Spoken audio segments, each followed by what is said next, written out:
It was billed as a tell-all from a couple now outside the confines of the British monarchy. I mean, that's the sad irony of the last 4 years, is I've advocated for so long for women to use their voice. And then I was silent. Were you silent or were you silenced? The latter.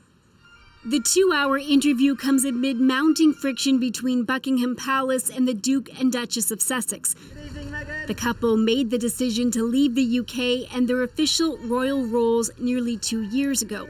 In the interview, Meghan described what life was like for her in the royal family. She said when she was pregnant, palace officials spoke to the couple about the upcoming birth of their son Archie. The conversation of he won't be given security, he's not going to be given a title. And also concerns and conversations about how dark his skin might be when he's born. She says tabloid scrutiny and life within the royal family made her miserable and lonely. She says at her lowest point, she thought about committing suicide. I just didn't want to be alive anymore. And that was a very clear and real and frightening constant thought. Before this interview, Meghan accused the palace of orchestrating a smear campaign.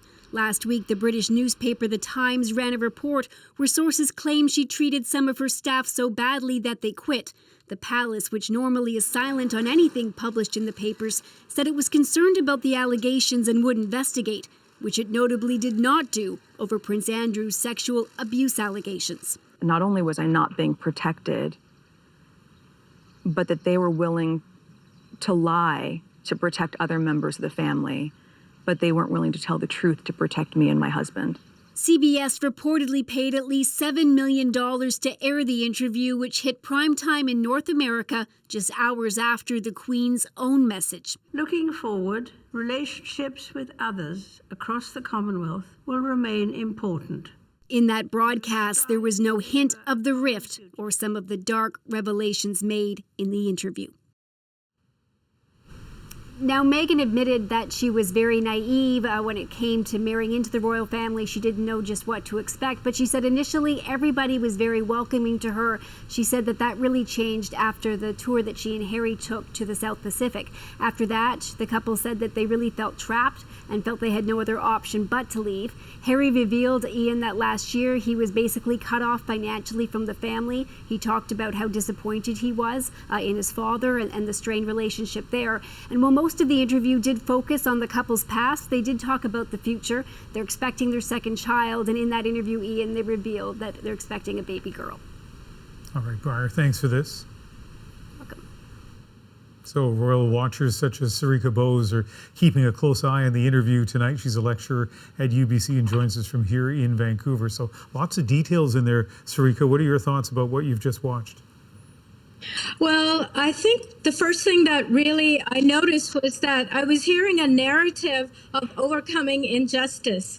And so I saw a lot of words and a lot of concepts underlying the interview, words like entrapment, marginalization, racism, financial insecurity, protection. All of these kinds of ideas ran through the entire interview. And two of the most important points that were mentioned many times were mental health and self-harm, as well as racism.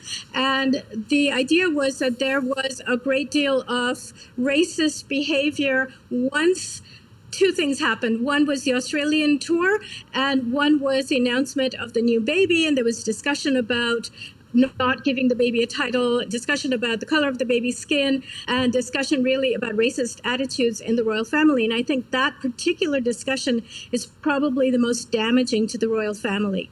And there's going to be a lot of discussion to come. We literally have 15 seconds, but let me just ask you, are you surprised at the level of candor in that interview? I'm not very surprised, no. All right. Sarika, thanks for joining us. Okay. Thank you.